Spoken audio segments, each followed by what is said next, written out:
मेरे प्यारे दोस्तों, आइए आज सुनते हैं ड्रैकुला उपन्यास का 7वां भाग।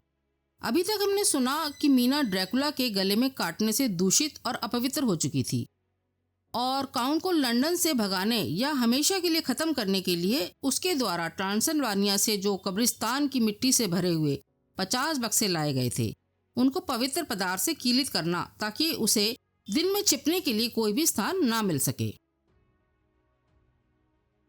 अब आगे सभी 5 लोग doctor Van Helsing, Jonathan, Quincey Morris, Lord Godalming और जॉन ड्रैकुला के पिकेडली वाले मकान में पहुंच चुके थे।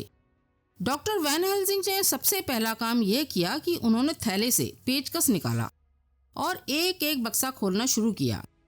कमरे में अजीब सी अपवित्र बदबू फैल चुकी थी। डॉक्टर ने थैले से वही पवित्र पदार्थ निकाला और उन सभी खुले बक्सों की मिट्टी में छिड़कना शुरू कर दिया। हम सब ने मिलकर जल्दी ही ये काम समाप्त कर लिया। बक्से फिर से बंद कर दिए गए। हमारा एक काम पूरा हो चुका था। अब हमें फेंचर स्ट्रीट, जहां काउंट ने मकान में बाकी के मिट्टी के बक्से रखे हुए थे, पहुंचना था। हमने तय किया कि पहले गोल्डाल्मिंग और मॉरिश पहुंचकर एक चाबी वाले का इंतजाम करेंगे और डॉक्टर वैन हेल्सिंग तथा मैं, जोनाथन, दूर से नजर रखेंगे और मकान का ताला खुलने के बाद वे दोनों भी वहां आ जाएंगे, जिससे लोगों का ध्यान हम सब पर ना जाए। योजना के अनुसार सब काम निश्चित रूप से हो रहा था। ताला खुल चुका था। कमरे में बहुत ही बुरी गंध आ रही थी। हमारे पहले अनुभव से साफ था कि काउंट इस जगह को काफी तरीके से आजादी से इस्तेमाल कर रहा है। किसी हमले की आशंका से हम सब साथ में थे। हमारा दुश्मन बहुत ही कुटिल और शक्तिशाली था और अगर वे अंदर ही किसी कमरे में हुआ तो वहां हमें कुल 8 बक्से मिले। 9 बक्सों में से 8 बक्से। हमारा काम खत्म नहीं हुआ था जब तक वो 9वां बक्सा हम खोज नहीं लेते हैं। उन सभी 8 बक्सों को भी खोला गया और उनमें वही पवित्र पदार्थ जो काउंट के लिए बर्दाश्त से बाहर था फैला दिया गया। वहीं एक टेबल पर पिकेडली के मकान की खरीद के कागजात पड़े थे। हमने शीघ्रता से दूसरे मकान के पतों को भी नोट कर लिया जहां हमें वे बचा हुआ बक्सा मिल सकता था। हम विचार कर रहे थे कि हो सकता है कि काउंट इन मिट्टी से भरे हुए बक्सों को अलग अलग जगहों पर जमीन में गाड़ना चाहता हो, ताकि रात में या किसी ऐसे समय जब उसे अपना रूप बदलना हो तो वे उनका उपयोग कर पाए। वे बक्से उसे अपने अंदर छिपा सकें और कोई कुछ ना जान पाए। हम उसके सारे बक्सों को पवित्र पदार्थ से कीलित कर चुके थे, सिवाय एक के। अभी हम विचार कर ही रहे थे कि हॉल के दरवाजे पर तार बाबू के दोहरी दस्तक की आवाज आई। वैन हेल्सिंग ने हमें खामोश रहने का इशारा किया और सावधानी से दरवाजा खोल दिया। डाक बाबू से पत्र लेकर उन्होंने दरवाजा बंद कर दिया। यह पत्र स्कोलोमैन्स ट्रांसिल्वानिया में स्थित जादू टोने के एक स्कूल, जिसके बारे में जाना जाता है उसे एक शैतान चलाता है, वहां से आया था। अभी हम सुन ही रहे थे कि एक बार फिर डाके की 2 बार की दरवाजे पर थपथपाहट आई। इस बार पत्र मीना का था। उसे यहाँ का पता हम बताकर आए थे। उसने हमें चेतावनी देते हुए लिखा था कि उसने काउंट ड्रैकुला को देखा है। वे अभी कारफेक्स आया और शीघ्रता से दक्षिण की ओर चला गया है। वे आप लोगों से मुठभेड़ कर सकता है क्योंकि आप दक्षिण में ही हैं। हमें मीना के पत्र की समाप्ति पर तुरंत ही दरवाजे पर एक साधारण सी थपकी की आवाज सुनाई दी और हम सबके कान काउंट के आने के अंदेशे से खड़े हो गए। हमने एक दूसरे को देखा। हमारा दिल जोर जोर से धड़क रहा था।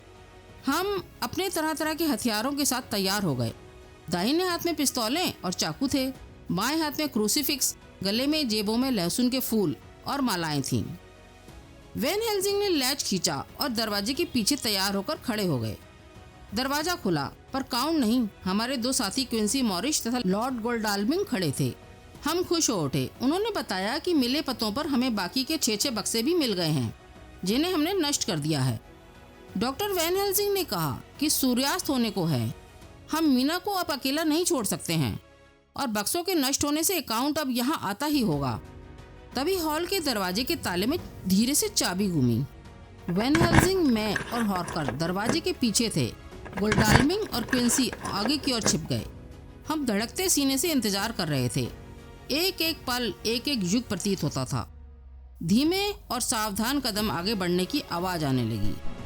काउंट भी किसी अप्रत्याशित के लिए तैयार था। अचानक एक लंबी छलांग से वे हम सबके बीच में आ खड़ा हुआ। हम सब स्तब्ध खड़े थे। सबसे पहले जोनाथन ने हरकत की। काउंट ने हमें देखा और उसके मुंह से एक भयानक गुर्राहट निकली। उसके लंबे नुकीले कैनाइन दांत बाहर निकल आए थे। उसके चेहरे पर क्रूर मुस्कान थी। हम सब ने उसकी तरफ बढ़ना शुरू किया। हम सब अप्रत्याशित रूप से तैयार थे, पर हमारे पास कोई निश्चित आक्रमण की योजना नहीं थी।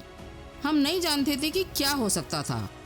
जोनाथन, जो मीना के कारण सबसे ज्यादा क्रोध में था, उसने अपनी खुखरी निकाली और काउंट पर एक जोरदार वार किया। वार बहुत घातक था, पर दूसरी तरफ भी काउंट था। एक कुटिल शातिर छलांग उसे बचा ले गई। हॉर्कर थोड़ा डर गया था, पर तभी उसने आगे बढ़कर उस खतरनाक खुखरी से दूसरा वार कर दिया। सहज ही हम सब ने अपने बाएं हाथ में अपने क्रूसीफिक्स पकड़कर तान दिए काउंट की तरफ। काउंट अब पीछे हटने लगा था। उसके चेहरे पर क्रोध, नफरत और हिंसा के भाव उभर आए थे। शायद शब्दों में उसका बयान करना असंभव था। उसके चेहरे पर कई रंग आ और जा रहे थे। उसकी आंखें जलते अंगारे बने हुए थे। माथे पर घाव का घृणित निशान और उजागर हो चुका था। अगले ही क्षण उसने हवा में एक छलांग लगाई और कमरे की खिड़की से बाहर निकल गया। खिड़की टूटने और उसके कांच के जमीन पर टूटकर बिखरने की आवाजें गूंज उठी। हम सब दौड़े। हमने देखा उसे खरोंच तक नहीं आई थी। वे खड़ा हुआ और हमारी तरफ पलटा और बोला, तुम्हें लगता है कि तुम मुझे पकड़ पाओगे? तुम सब भेड़े हो जो कसाई के सामने कटने के लिए खड़ी हैं। तुम्हारी लड़कियां जिन्हें तुम प्यार करते हो, उन्हें तो मैं पहले ही अपनी बना चुका हूँ। उनके द्वारा तुम सब लोग भी मेरे हो जाओगे। मेरा हुक्म मानोगे, मेरे लिए सियार बनकर मांस का इंतजाम करोगे। यह कहता हुआ वे घोड़े के अस्तबल में घुस गया और अंदर से बोल्ट लगा लिया। फिर हमने एक और दरवाजे के खुलने और बंद होने की आवाजें सुनी। हमने इस मकान के दस्तावेज को उठाकर जेब में ठूस लिया और बाकी के कागजों के बंडल को आग लगा दी। काउंट गायब हो चुका था। दोपहर ढल चुकी थी। अब हमें मीना की चिंता सता रही थी। कुछ ही समय बाद रात्रि का आगमन होना था। हमें उसकी रक्षा के लिए उसके पास शीघ्र ही पहुंचना होगा। बस अब एक ही मिट्टी से भरा बक्सा शेष है। उसे किसी भी तरह ढूंढना होगा और पवित्र पदार्थ से किलित करके काउंट के लिए बर्बाद करना होगा। हम सब वापस मीना के पास मकान पर लौट आए, जहां मीना हमारा इंतजार कर रही थी। वे बावजूद इसके कि काफी सफेद और कमजोर लग रही थी, बहादुरी से हम सबको देखकर मुस्कुराई।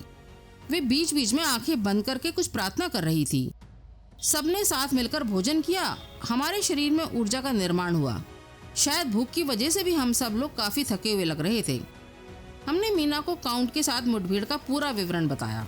सब लोग खासे थके हुए थे, इसीलिए वैन हेल्सिंग ने पहले मीना के कमरे को लहसुन के फूलों से अच्छी तरह से सुरक्षित किया और फिर सबको बारी बारी से रात्रि में जाकर मीना के कमरे की चौकीदारी करने का निर्णय लिया गया।